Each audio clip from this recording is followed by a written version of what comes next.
Like, share और subscribe करें हमारे इस चैनल को और बेल आइकन को दबाना ना भूलें ताकि हमारी वीडियो आप तक सबसे पहले पहुंचे।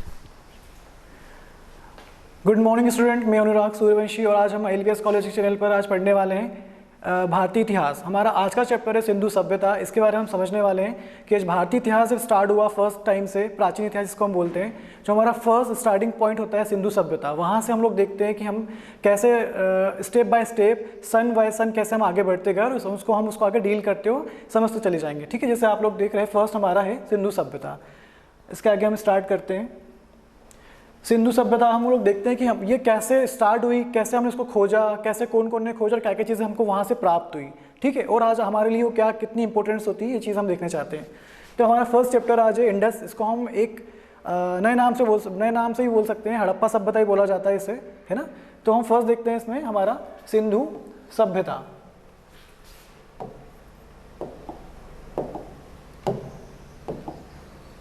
फर्स्ट हमारा है सिंधु सभ्यता। जैसे आपको पता है कि रेडियोकार्बन C+ जैसी नवीन विश्लेषण पद्धति के द्वारा सिंधु सभ्यता की सर्वमान्य तिथि 2400 ईसा पूर्व से 1700 ईसा पूर्व मानी गई। अब आपको फर्स्ट थिंग से मालूम होना चाहिए कि हमने इसको कैसे मालूम किया कि सिंधु सभ्यता इतनी पुरानी है, इतनी नई है, या कैसे है। How can I know that कि कैसे इसको हमने इन्वेंट किया पहले। तो एक क्या होता है, साइंटिफिकली एक चीज़ होती है रेडियोकार्बन पद्धति, इसको हम C+ भी बोलते हैं। इससे क्या होता है, कितनी पुरानी चीज़ है, कितने साल पुराना चीज़ है वो, उसको हम उसके टाइमिंग पीरियड मालूम करते हैं कि वो कितने साल पुरानी चीज़ है। ठीक है, तो एक प्रकार से देखा जाए तो एक प्रकार से साइंटिफिक थ्योरीज का नाम है रेडियोकार्बन C+ थ्योरीज, या इसको हम कार्बन डेटिंग भी बोल सकते हैं इंग्लिश में। ठीक है, तो इसके द्वारा हम मालूम करते हैं कि सिंधु सभ्यता, जिसको हम इंग्लिश में क्या बोलते हैं, इंडस सिविलाइजेशन, है ना, कितने साल पुरानी है। तो इससे हमको मालूम पड़ा है, जिस तिथि के द्वारा मालूम पड़ा कि 2400 ईसा पूर्व से 1700 ईसा पूर्व मानी गई है। अब आपको एक दिमाग में चीज़ आएगी, ईसा पूर्व होता क्या है।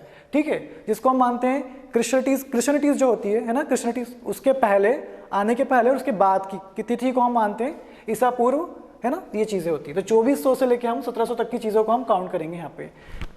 देन सेकंड पॉइंट हमारे पास क्या है, सिंधु सभ्यता की खोज राय बहादुर दयाराम साहनी ने की थी। ठीक है, अब क्या हुआ था, जब अंग्रेज लोग ऑल ओवर इंडिया में पटरी का काम कर रहे थे, मतलब रेलवे लाइन बिछा रहे थे वो लोग यहाँ से वहाँ अपना माल ढोने के लिए, अपने फ़ायदे के लिए। तो वो अपने फ़ायदे के लिए पटरी बिछाते बिछाते वो लोग कराची से लाहौर तक का उनका एक प्रपोजल था कि वो यहाँ से वहाँ तक उनको पटरियाँ बिछानी रेलवे की।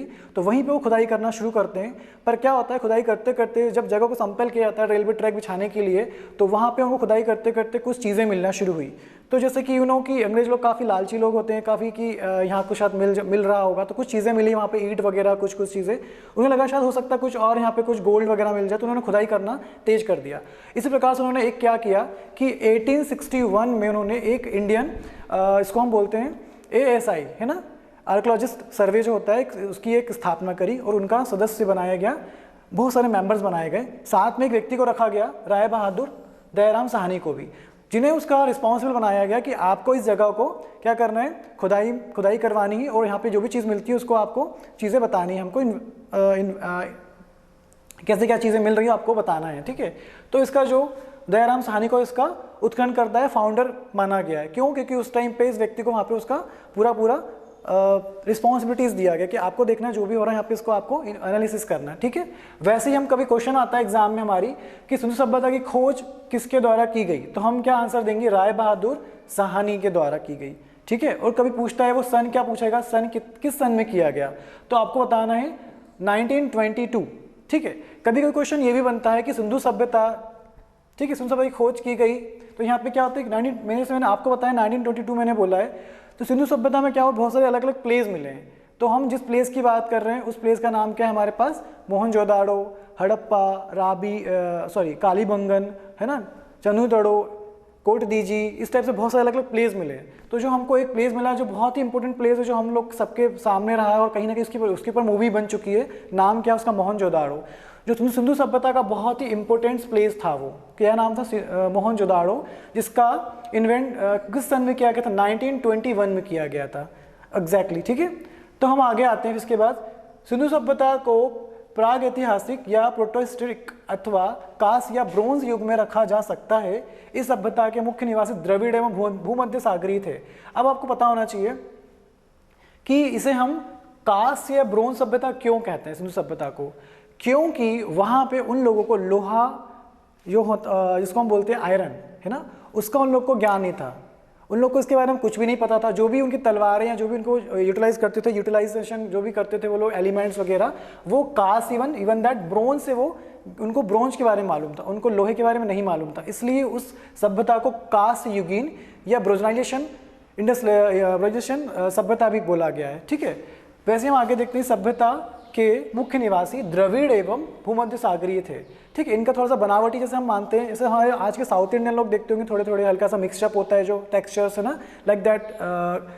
जैसे हम इंडिया के कॉन्टेस्ट में बात करें तो जैसे राजस्थान के लोग या गुजरात के एमपी के हल्का सा, साउथ इंडियन लोग, इवन दैट हम महाराष्ट्र के लोगों को कुछ उसमें हल्का सा ऐड कर लें तो मिला जुला स्वरूप जो होता है लोगों का, थोड़ा सा चेहरा, आँख, नाक, जो उनका पूरा बॉडी टेक्सचर्स होता है मिक्सड अप, उन व्यक्ति को हम द्रविडियन या भूमध्य सागरीय पर्सन्स कह सकते हैं। ठीक है, वैसे ही ठीक है, तो हमारे पास एग्जाम में क्वेश्चन कैसे बनते हैं कि किस पद्धति के द्वारा सिंधु सभ्यता को खोजा गया, तो हमारे पास आंसर रहता है रेडियोकार्बन C+ पद्धति के द्वारा।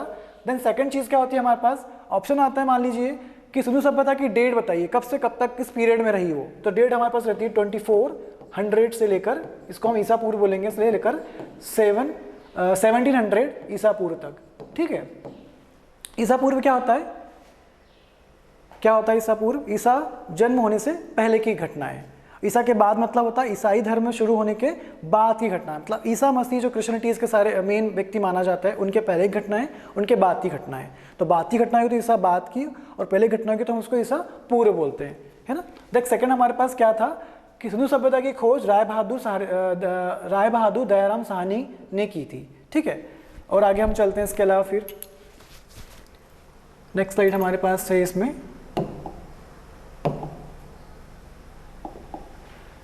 नेक्स्ट क्या है हमारे पास, सिंधु सभ्यता के सर्वाधिक पश्चिमी पुरातन स्थल दाश्क नदी किनारे स्थित सुतका गेंडू मतलब बलूचिस्तान। क्या बोला उसने, दाश्क नदी किनारे। कौन सी नदी है, दाश्क नदी। ठीक है, और कौन सा स्थल है वो, सुतका गेंडू बलूचिस्तान। पूर्वी पुरास्थल हिंडन नदी किनारे जो आलमगीरपुर जिला मेरठ उत्तर प्रदेश। उत्तरी पुरास्थल चिनाब नदी के तट पर अखनूर के निकट मांदा, और दक्षिणी पुरास्थल गोदावरी नदी के तट पर दायमाबाद जिला Ahmednagar Maharashtra. Means even that ये बोलना चाह रहा है वो, कभी मैं इसको ऐसा बनाऊं एक समझने के हिसाब से कौन कौन सी दिशाएं के हिसाब से, इसे हम लोग देखते हैं। ये हमारी उत्तर दिशा होती है, ये हमारी दक्षिण दिशा, ये हमारी पूर्व दिशा, और ये हमारी पश्चिम दिशा होती है। ठीक है, तो वो क्या बोल रहा है फर्स्ट कि पश्चिमी पुरास्थल दाश्क नदी, मतलब ये वाला हिस्सा बोल रहा है वो। तो ये नदी अब जब अलग अलग, जैसे मान लो कोई बड़ी सिटीज़ बसाई जाती है, ये बड़ी सिटी होती तो वहाँ ऑफकोर्स वहाँ पे रिवर का कुछ ना कुछ होता है, नदी बहती है इवन दैट। जैसे मान लो हम देखते बड़ी सिटीज़ मुंबई, वहाँ महासागर है ना, अरेबियन सी है वहाँ पे, कलकत्ता के पास गंगा नदी है ना, वाराणसी में गंगा नदी है, अहमदाबाद का साबरमती नदी, जैसी बड़े बड़े सिटीज़ होती है वहाँ कहीं ना कहीं नदी आपको मिलेगी, है ना। जैसे लंदन के पास थैम्स नदी है, इवन दैट, इस टाइप से। तो हम देखते हैं पश्चिम दिशा में जो नदी थी उसका नाम क्या था हमारे पास, दाश्क नदी। ठीक है, हमने यहाँ दाश्क लिख लिया, दाश्क नदी। और जगह का नाम क्या बोल रहे हैं वो, सुतका गेंडोर। तो सुतका गेंडोर जो प्लेस था, सिटी थी, उसके पास नदी कौन सी थी, दाश्क नदी। ठीक है, और ये प्लेस जो आता है प्रेजेंटली कहाँ पे पड़ता है, प्रेजेंटली आता है ये स्थल बलूचिस्तान, और बलूचिस्तान प्रेजेंटली कहाँ पे आता है, पाकिस्तान में। ठीक है, सेकंड चीज हमको बोल रहा है वो पूर्वी पूरा स्थल, मतलब कि उसका ईस्ट वाला उसका पार्ट। तो वो क्या बोल रहा है, हिंडन नदी। हिंडन नदी मतलब बोले तो यहाँ पर आ जाएगा हिंडन नदी। ठीक है, हिंडन नदी यहाँ पर आ गया। तो हिंडन नदी अब जहाँ पर आया तो कौन सा प्लेस है वो, आलमगीरपुर, एग्जैक्टली। और ये कहाँ आता है, मेरठ, और मेरठ कहाँ आता है, उत्तर प्रदेश। तो हम कहाँ से रिकनेक्ट करेंगे, हिंडन नदी को रिकनेक्ट करेंगे हम आलमगीरपुर से, और आलमगीरपुर कनेक्ट करेंगे हम मेरठ, और मेरठ कनेक्ट करेंगे हम यूपी से। That's clear. और ये हमारा पूर्वी दिशा वाला एरिया है। दैट्स हम अगले पे आते हैं, उत्तरी पूर्वस्थल चिनाब नदी के तट पर अखनूर के निकट मांदा। अब हम उत्तरी की बात कर रहे हैं, वो यहाँ पे देख लीजिए, है ना। तो हम यहाँ पे जगह है मांदा, जो मांदा आता है जम्मू एंड कश्मीर में, उसके पास नदी बहती है चिनाब नदी। कौन सा नदी है, चिनाब नदी। ठीक है, तो मांदा के पास नदी का नाम क्या है, चिनाब नदी। ठीक है, और जगह का नाम क्या है, मांदा, एग्जैक्टली। और कौन सी दिशा बता रहे हैं वो है उत्तर दिशा। It means north directions. That हमारे पास आगे क्या है, दक्षिण पुरास्थल गोदावरी नदी के तट पर दायमाबाद, मतलब दक्षिणी पुरास्थल बोल रहा है वो। दक्षिणी पुरास्थल नदी कौन सी है आपके पास, गोदावरी। ठीक है, और क्या बोल रहा है वो, जगह कौन सी है, दायमाबाद, दायमाबाद। बाद। तो एग्जाम में क्वेश्चन कैसे बनते हैं कि उत्तर दिशा में कौन सा प्लेस था, दक्षिण दिशा में कौन सा प्लेस था, पूर्व में कौन सा प्लेस है, पश्चिम में कौन सा प्लेस है। उत्तर में कौन सा प्लेस है हमारे पास, मांदा। दक्षिण में कौन सा प्लेस है हमारे पास, दाइमाबाद। पूर्व में हमारे पास कौन सा प्लेस है, आलमगीरपुर। नदी कौन सी बहती है, हिंडन नदी। और पश्चिम दिशा में कौन सा प्लेस है हमारे पास, सबसे पहले हम पढ़ चुके हैं, पश्चिम दिशा में कौन सा प्लेस है, शुद्ध का गेंडोर, जो कि पाकिस्तान में प्रेजेंटली आता है। फिर एक सेकंड क्वेश्चन बनता है एग्जाम में कि इन प्लेसेस के पास नदी कौन कौन सी है। ओके, तो हम देखते हैं मांदा के पास कौन सी नदी है हमारे पास, चिनाब नदी मांदा के पास, ठीक है। देन हम देखते हैं सेकंड, देखते हैं हम लोग दक्षिण में, दक्षिण नदी कौन सी है हमारे पास, गोदावरी नदी है। वैसे हम देखते हैं पूर्व नदी कौन सी है हमारे पास, हिंडन नदी है। वैसे पश्चिम में हम देखते हैं कौन सी नदी है हमारे पास, दाश्क नदी है। तो हमने ये पूरा एक डायरेक्शन के थ्रू उसको बाय क्या बोल सकते हैं, उसको एग्जाम्पल के थ्रू हम उसको समझा, ताकि हमको हल्का सा रिमेंबर्ड रहे चीजें। देन सेकंड थिंग्स क्या है हमारे पास, सिंधु सभ्यता या सैंधव सभ्यता नगरी सभ्यता थी।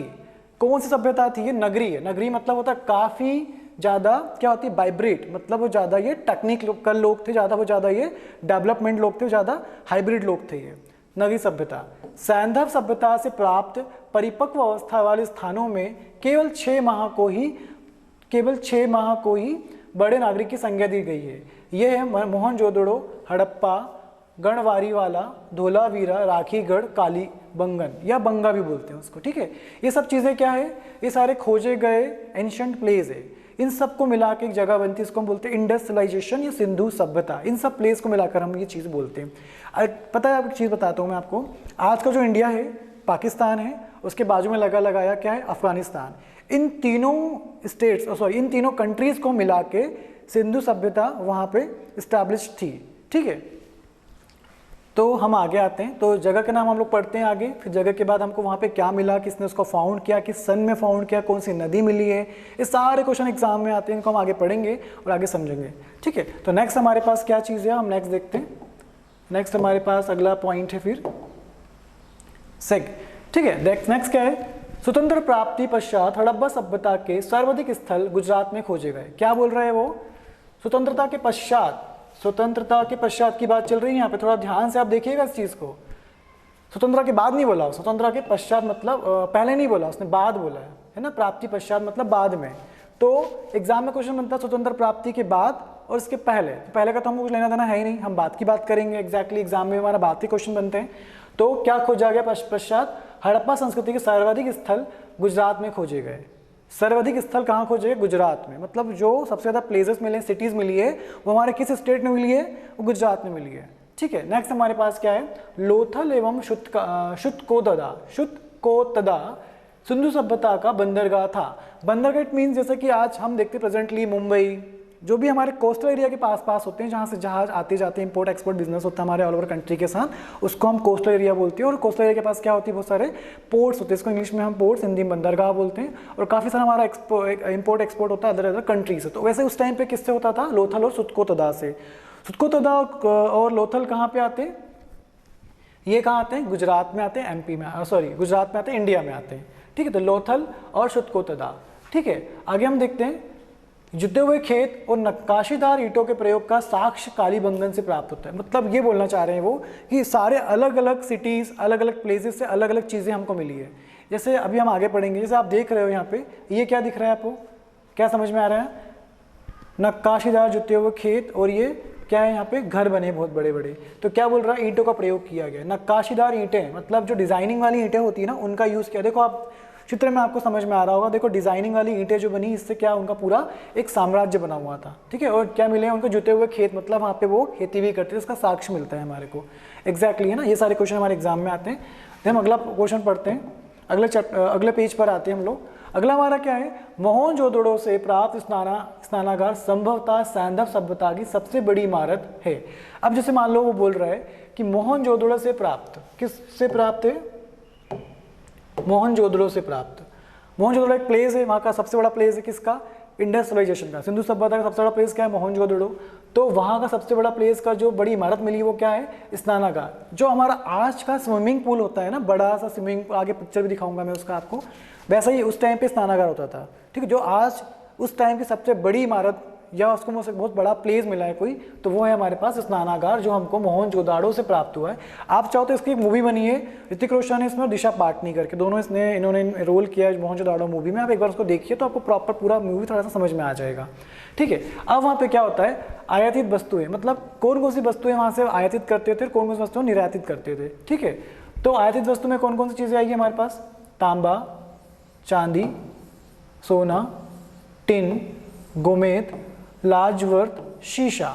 आपको यहाँ पे कहीं पे लोहा लिखा दिखा, लोहा लिखा हो, आयरन, आयरन दिखा कहीं लिखा हुआ आपको इसमें इतने समय, कुछ नहीं दिखा, इसलिए इसको बोला गया है ब्रोंज। ब्रोंज मीन्स क्या होता है, ब्रोंज इवन दैट, क्या बोलते हैं ब्रोंज को, हम क्या बोलते हैं, ब्रोंज को बोलते हैं हम लोग कांस से। यहाँ पे सब कुछ तांबा मिला आपको, कांस मिला, चांदी, सोना, टिन, गोमेद, लाजवर्त, शीशा सब कुछ मिला, लेकिन लोहा यहाँ पे नहीं मिला। लोहे को ये लोग क्या बोलते थे, क्या बोले, मतलब क्या नाम से उन्होंने उसको प्रोनाउंस किया है, उसको बोलते हैं लोहित अयस। लोहे को क्या बोलते हैं, लोहित अयस, जो कि यहाँ पे नहीं मिला है। ठीक है, हम आगे आते हैं। आगे अगले पेज पे हम पढ़ते हैं सिंधु काल में विदेशी व्यापार प्रदेश। सिंधु का इवन दैट, सिंधु सभ्यता में कौन कौन से विदेशी व्यापार प्रदेश में यहाँ पे इंडल्ज थे, वो चीज़ को यहाँ पे इंडिकेट करेंगे चीज़ों को आगे। फर्स्ट हमारे पास है खेतड़ी, ठीक है, देन सेकंड हमारे पास क्या है, बलूचिस्तान। ये सब प्लेसेस के नाम है। ये क्या बोल रहे हैं, विदेशी व्यापार प्रदेश, मतलब इतनी जगहों से विदेशी व्यापार होते थे, इंडिया से वहाँ, वहाँ से यहाँ, इवन दैट्स। तो खेतड़ी कहाँ आता है, राजस्थान में आता है। बलूचिस्तान प्रेजेंटली पाकिस्तान में है। ओमान एक कंट्री है आज, है ना, जो गल्फ कंट्री बोलते हैं इसको हम। अफगानिस्तान पता है आपको, पाकिस्तान के जस्ट साइड वाला कंट्री। ईरान है ना, जो लास्ट जिसको ओल्ड टाइम में, एंशिएंट टाइम में पर्शिया या ओटोमन साम्राज्य भी बोला जाता था। कर्नाटका ये हमारे इंडिया का स्टेट है। एंड अफगानिस्तान शायद 2 बार आ गया, तो अफगानिस्तान पता है आपको, तो ये सारी जगहों से व्यापार होता था। यहाँ से पता है क्या, शीशा मिलता था, यहाँ पे शीशा हम व्यापार बाहर बेचते थे। ठीक है, ओमान से जो खाने के सूखे मेवे होते हैं वो भेजते थे हम। बलूचिस्तान से जो नशे की चीज़ें होती है वो वहाँ से एक्सपोर्ट होती थी। ईरान से कांच होता था। कर्नाटक से सोना और चांदी जाता था। ठीक है, इस प्रकार से सब जगह से अलग अलग चीज़ें वहाँ जाती थी और वहाँ से कुछ चीज़ें यहाँ पर आती थी। ठीक है, अगले पॉइंट पर हम आते हैं कि देख लीजिए अब कितने ज़्यादा ये लोग टेक्निकल, कितने डेवलप थे ये लोग, कि आज जो चीज़ें होती है वो उस टाइम पे करते थे, जैसे 2400-1700 साल पहले की, ईसा पूर्व की बात चल रही है। जो कि अगला हमारा पॉइंट देखिए, जैसे मैंने बताया था आप लोगों को कि स्नानागार, तो ये आपको जो चित्र दिख रहा है यहाँ पे स्नानागार का, इसको हम देखने वाले हैं। ये पूरा जो आपको डायग्राम दिख रहा है, ये इसको बोलते हैं स्विमिंग पूल हमारे आज के लैंग्वेज में, but that time of this language name of this स्नानागार इज यूजिंग फॉर दैट, है ना। तो ये क्या है, देखो आपको नीचे तो नहीं सीढ़ियाँ दिख रही होगी, देखो नीचे नहाने का जगह है, बहुत सारे अलग अलग रूम्स बने हैं नहाने वालों के लिए, जो नहाते होंगे जो लोग, उनके लिए देखो रूम्स दिख रहे हैं बने अलग, सीढ़ियाँ आगे नीचे उतरने के लिए, ये पूरा गैप बना पानी के लिए। बाहर से देखो बाहर की लाइन बनी, बाहर पानी, गंदा पानी निकालने के लिए, अंदर नया पानी डालने के लिए। ठीक है, तो क्या बोल रहे हो, मोहनजोदड़ो से प्राप्त बृहद स्नानागार एक प्रमुख स्मारक है, जिसके मध्य एशिया स्नान कुंड 11.88 मीटर लंबा, मतलब लंबा बोले तो कैसा, यहाँ की बात कर रहे हैं वो, और क्या है 7.0 मीटर चौड़ा। ठीक है, चौड़े की बात कर रहे हैं। और ये गहराई हम ऐसे नाप सकते हैं, लंबाई ऐसे ही और चौड़ाई इधर से माप सकते हैं ना, तो ये लंबाई गहराई चौड़ाई को माप सकते हैं। लेकिन ये क्वेश्चन ऐसे एग्जाम में बनता नहीं है, बट हमको फिर भी याद रखना है कि ये सबसे बड़ा स्नानागार है, मोहनजोदाड़ो का प्रमुख स्मारक है ये, है ना। अगला हम लोग देखते हैं, नाम क्या है इसका, बृहद स्नानागार। कहाँ से मिला है हमको ये, मोहनजोदाड़ो या मोहनजोदड़ो, दोनों नाम हम प्रोनाउंसिएशन यूज़ कर सकते हैं हमारी चीज़ों के लिए, नो इश्यूज दैट्स हियर। अगले पॉइंट पे हम आते हैं, अगले पेज पर हम जाते हैं। अगला पॉइंट हमारे पास है अग्निकुंड लोथल एवं कालीबंगन से प्राप्त हुए हैं। जो अग्निकुंड, देखो आपको दिख रहा होगा अग्निकुंड, ये क्या हमारे पास अग्निकुंड है। एक सेकेंड, स्लाइड चेंज हो गया, एक सेकेंड आप रुकिएगा।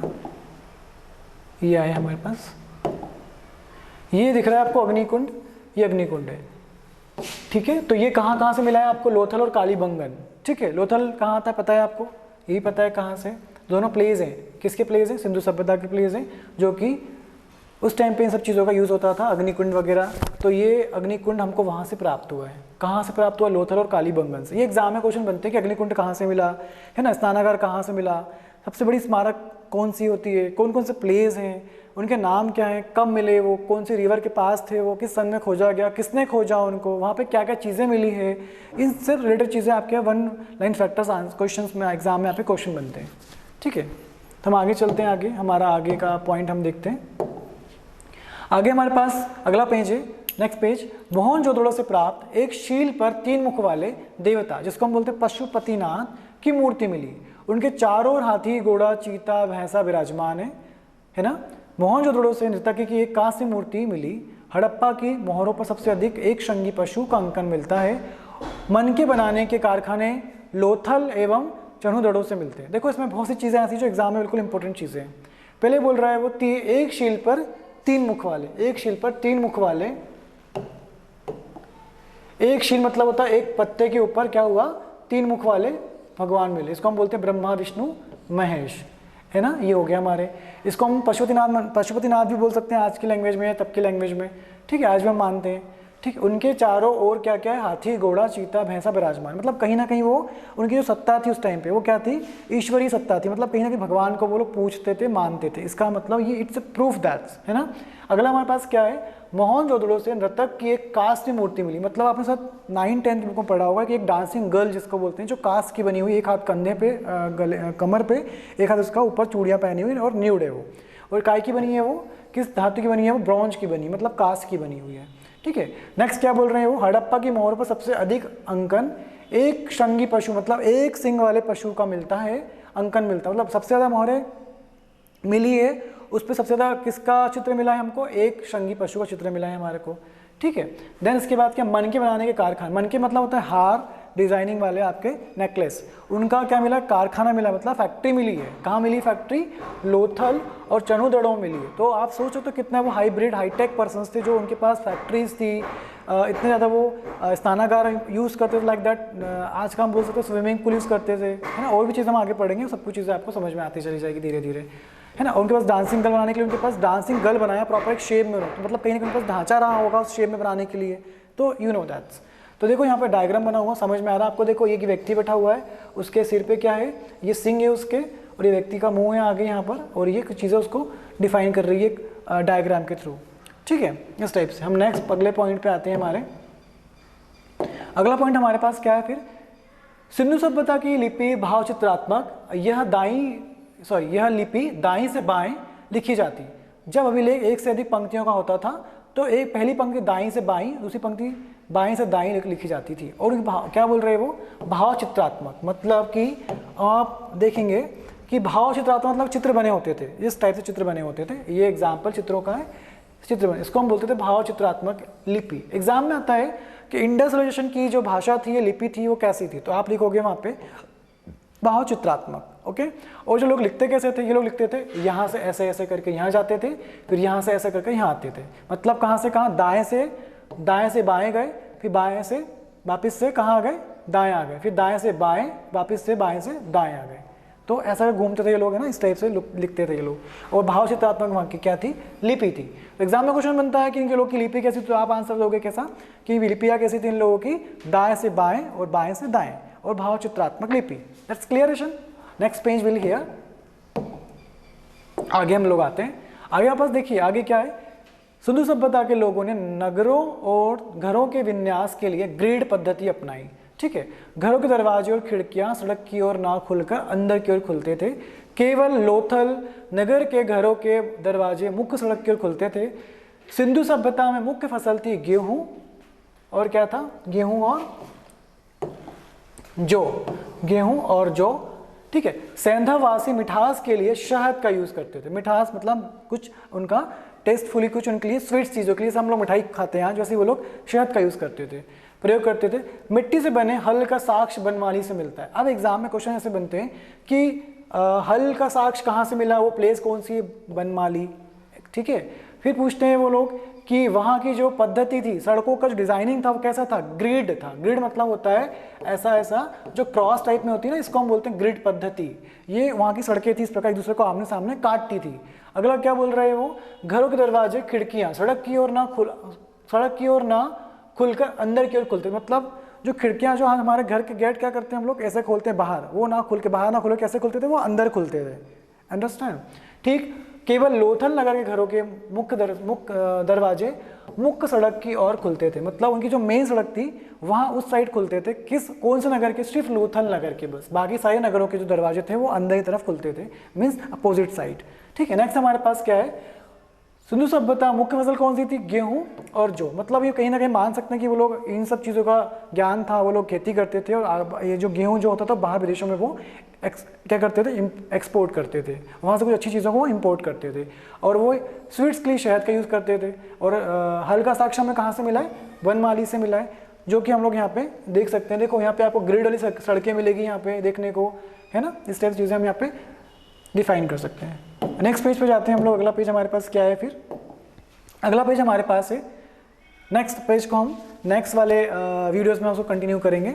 तब तक के लिए thank you so much for watching here. Then next video हम अगले स्टेप्स में उसको कंटिन्यू करते हैं। And thank you so much.